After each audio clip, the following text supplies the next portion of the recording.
कुछ दिन पहले कुछ ऐसा हुआ मेरी लाइफ में जो एक्सपेक्टेड नहीं था। मतलब किसी इंसान के साथ में कोई बिजनेस कमिटमेंट हुई, राइटिंग में एग्रीमेंट भी हो गया, उसके बाद में वो इंसान बैकआउट कर गया, थोड़े से पैसे मार लिए। तो ऐसा कुछ हुआ जिसकी वजह से अंदर गुस्सा आया। गुस्सा कब आता है हमें? जब हम जो एक्सपेक्ट कर रहे होते हैं वैसा नहीं होता है, या फिर कुछ ऐसा होता है जो हमें पसंद नहीं है, चाहे वो प्रॉब्लम इतनी बड़ी नहीं है। यानी कि ये जो मैं अपनी सिचुएशन से रिलेट करके बता रहा हूं, मेरे स्टैंड पॉइंट से देखोगे तो वो फाइनेंशियल लॉस बहुत बड़ा नहीं है, छोटा सा है, लेकिन उसकी वजह से गुस्सा बहुत बड़ा है क्योंकि उस इंसान ने धोखा दे दिया। मतलब इसके पीछे क्या है? एक एक्सपेक्टेशन है मेरी कि वो इंसान इस तरीके से एक्ट करना चाहिए था और उसने नहीं किया, कुछ अनफेयर हुआ मेरे साथ में। तो जैसे ये फीलिंग आती है कि मेरे साथ में कुछ अनफेयर हो रहा है तो गुस्सा आता है हमें। यहां से गुस्से की शुरुआत होती है। अब इसको आराम आराम से देखना क्या होता है, मैं आपको बिल्कुल एग्जैक्ट बताता हूं। ब्रेन के लेवल पे आप सबके साथ में ऐसा होता है, बट आप कभी बैठ करके इस चीज को ऑब्जर्व नहीं कर पाते हो। मैं मतलब डेली आप मान के चलो आधा से 1 घंटा 2 घंटा बैठता हूं और वहां पर बैठ करके आराम से ऑब्जर्व करता हूं कि मेरी ब्रेन में क्या चल रहा है। तो मैंने क्या देखा कि ब्रेन में बहुत ज्यादा प्रेशर क्रिएट हुआ पड़ा है। मतलब एक एनर्जी है जो बहुत तेजी से चल रही है और उस वक्त मन कर रहा था कि किसी भी तरीके से इससे मैं फ्री हो जाऊं। मतलब उस टाइम पे उस सेंसेशन को कंट्रोल करना वाज नेक्स्ट टू इम्पॉसिबल। तो मेरा मन क्या कर रहा था कि उस इंसान को फोन मिलाऊं और अपने अंदर की जितनी भड़ास है सारी निकाल दूं। बट मैंने क्या किया, ये करने की बजाय I sat with that sensation और मैंने उसको देखना शुरू किया और मैं देखता रहा नियर अबाउट आधा पौना घंटे तक, और उसके बाद में वो धीरे धीरे डिसॉल्व हो गई। तो क्या होता है कि वो जो प्रेशर बिल्ड होता है ना अंदर, तो वो किसी भी तरीके से बाहर आना चाहता है, और जब वो बाहर आना चाहता है तो वो कई बार होता है कि उस इंसान पे बाहर आ सकता है और कई बार नहीं आ सकता है। मान लो वो इंसान आपसे पावरफुल पोजीशन में है, या मान लो कि अगर आपको पता है कि ये गुस्सा अभी उस इंसान के ऊपर बाहर आया तो आपको कोई बहुत बड़ा नुकसान हो जाएगा, तो अब वो कहीं और निकलता है। तो मैंने एक चीज यहां पर सीखी कि जब भी कभी इस तरह की एनर्जी अंदर क्रिएट हो, यानी कि गुस्सा आए, अभी एनर्जी इस लेवल तक पहुंची कैसे? शुरू हुई थी बहुत ही छोटे से थॉट से कि कितना घटिया आदमी है। बस इतना छोटा थॉट था जो सुबह से रात तक आप लोगों के माइंड में आता है, लेकिन आप इसको ऐसा समझते हो कि ये तो कुछ भी नहीं है, बोलते ही रहते हो सुबह से रात तक। और ये छोटा सा थॉट कितनी जल्दी बड़ा होता है, you can't even imagine in the wildest of your dreams. तो एक हल्का सा थॉट आया था अंदर, यानी मैंने अपने आप को बोला था कि कितना घटिया आदमी है, ऐसे कैसे कर सकता है। और वो थॉट आ तो गया, बट उसको निकालने का कोई तरीका नहीं है, वो कंटिन्यू हो गया। मैं अपने और काम कर रहा था, लेकिन बैक ऑफ द माइंड वो चल रहा था। तो जितना वो थॉट आ रहा था, मैं उसके बारे में ऐसे लोगों से बात कर रहा था जो कि मेरी तरफ थे, और वो सब मुझे सपोर्ट कर रहे थे, हाँ हाँ हाँ बड़ा घटिया आदमी है। तो वो थॉट और पक्का हो गया, तो मुझे वैलिडेशन मिल गया कि मैं सही सोच रहा हूं। अब अगर मैं सही हूं और सामने वाला गलत है, और 10 बंदे मेरे आसपास वाले कह रहे हैं कि वो गलत है और तू सही है, तो वो तो थॉट और पक्का हो गया। अब वो थॉट बहुत तेजी से घूमने लग गया।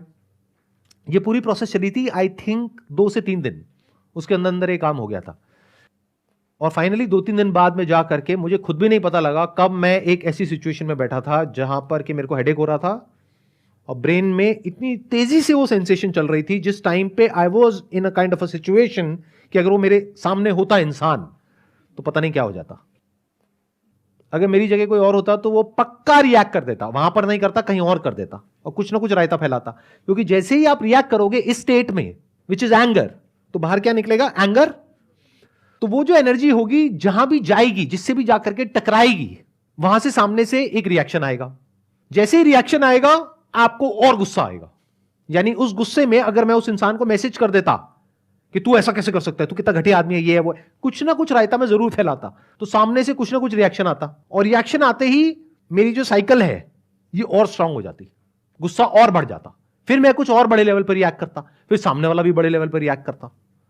तो मैंने उसको बर्दाश्त कर लिया, उस इंसान को नहीं, अपना ही जो थॉट था जिसकी वजह से वो फीलिंग्स, इमोशंस, सेंसेशंस ट्रिगर हो रही थी, उसको देख लिया आराम से बैठ करके, और मन कर रहा था उस वक्त कुछ करने का, लेकिन कुछ नहीं किया। And next day everything was normal. अगर वो बंदा आपको दोबारा फिर से मिल जाए तो? अब अगर वो मिल जाए तो कोई दिक्कत नहीं है, क्योंकि उस प्रॉब्लम को सोल्यूशन निकल गया अगले दिन। क्योंकि अगले दिन मैं इस सिचुएशन में था कि मैं उस प्रॉब्लम का सोल्यूशन निकाल सकता था। आराम से बैठ करके इस चीज़ को देख पा रहा था कि अगर ऐसा हो भी गया तो इसका मतलब ये नहीं है कि एक इंसान चोर है तो पूरी दुनिया चोर है, या एक इंसान घटिया है तो सभी घटिया है। ये गलती हम कर बैठते हैं, और उसकी वजह से क्या होता है, हमारा पूरा वर्ल्ड व्यू चेंज हो जाता है। देन हमारा नेचर ही ऐसा हो जाता है कि हमको हर एक पे गुस्सा आने लगता है।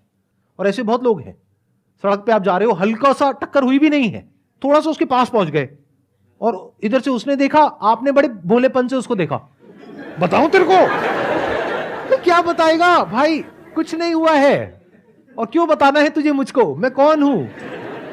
मतलब समझ रहे हो, वो इंसान भरा पड़ा है गुस्से से।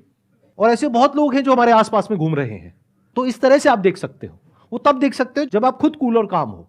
अगर आप भी अंदर से भरे पड़े हो और वो जो सामने वाला है गाड़ी वाला वो भी भरा पड़ा है, तो हो गया काम। फिर तो दोनों अपनी अपनी बीवी का गुस्सा एक दूसरे पे निकाल देंगे। ये जो चीज होती है, अगर इसको सही टाइम पे ना रोका जाए तो फिर ये आपकी नेचुरल स्टेट बन जाती है। जैसे मेरी जो नेचुरल स्टेट है वो है आराम से कूलली कामली पीसफुली अपना मजे में रहता हूं। तो अब ऐसे में क्या होता है कि जैसे ही ऐसा कुछ होता है, कभी महीने में 2 महीने में एक बार कोई भी सेंसेशंस आई अंदर, तो मैं उसको देख लेता हूं। तो वो मेरे लिए अननेचुरल स्टेट है। और इसका उल्टा भी हो सकता है कुछ लोगों के लिए कि उनकी नेचुरल स्टेट है रिएक्ट करने वाली है। कोई कुछ बोल के तो देखे। जैसे मैंने कुछ हस्बैंड वाइफ को देखा है, इस तरह का रिलेशन होता है, कभी साथ में बैठे हुए हैं, जरा सा मतलब दोनों एक दूसरे की वेट कर रहे हैं, कुछ बोल तो सही तू। और इधर से इसने बेचारे ने हल्का सा कुछ बोला, चाहे वो नहीं भी बोला जो वो एक्सपेक्ट कर रही थी, लेकिन उसने उसको फटाफट से कनेक्ट किया। हाँ हाँ तेरी माँ भी तो ये वो तो माँ पे मत जाइयो। कुछ भी चल रहा है, भरे पड़े हैं और एक दूसरे पे फटने के लिए तैयार हैं, कभी भी फट सकते हैं। तो अगर आप ऐसा बनना चाहते हो तो दैट्स योर चॉइस, कोई बात नहीं, कोई नहीं रोक रहा आपको, फटो जितना फटना है फटो। बट याद रखना कि अगर कोई आपसे बड़ा फटने वाला मिल गया तो ब्लास्ट बड़ा भी हो सकता है, अनकंट्रोलेबल भी हो सकता है, और वो हो सकता है पूरी लाइफ के लिए आप रिग्रेट करते रहो। तो बेटर सोल्यूशन क्या होता है, जब भी गुस्सा आए, never say anything, never do anything, just bear it. उसको ऐसे देखो पेन की तरह, इट्स पेनफुल। जब भी हमको दर्द होता है तो हम चाहते हैं कि उस दर्द से हमको छुटकारा मिल जाए फटाफट से, चाहते हैं ना। और उससे छुटकारा पाने का हम क्या इलाज निकालते हैं कि अंदर जो भी चल रहा है जा करके सारा एज इट इज सामने वाले को बोल दो, बिना किसी फिल्टर के, बिना किसी लेयर के। बट हम सुनने को तैयार नहीं है। अगर सामने वाला भी बोल जाए तो गड़बड़ हो गई ना। तो इस तरह से जब आप आराम से ठंडे दिमाग से चीजों को देख लेते हैं और इसको आपको बियर करना आ जाता है, तो अब आपके पास में एक बहुत बड़ी क्वालिटी है जो बहुत सारे लोगों के पास में नहीं है। यानी जिस वक्त गुस्सा आ रहा है उस वक्त आप रिएक्ट नहीं करोगे, जिस वक्त सामने वाला गुस्से में है उस वक्त आप वहां से चले जाओगे। मतलब सिंपल से रूल है 2 कि जब सामने वाला जरूरत से ज्यादा गुस्से में है, चुपचाप वहां से निकल जाओगे, निकल सकते हो तो। सर जैसे हम ऑफिस में काम करते हैं, हमारे बॉस ने मुझे कुछ बोला गुस्से में, तो हम काम छोड़ के भाग जाएं? नहीं, आप काम छोड़ करके नहीं भाग सकते। आप बड़े पोलाइटली उस बॉस को बोल सकते हो कि जो आप बोल रहे हो वो बात सही है, लेकिन कहने का तरीका ठीक नहीं है। सर उनसे कुछ बोल ही तो नहीं सकते। तो ऐसी जगह काम क्यों करते हो?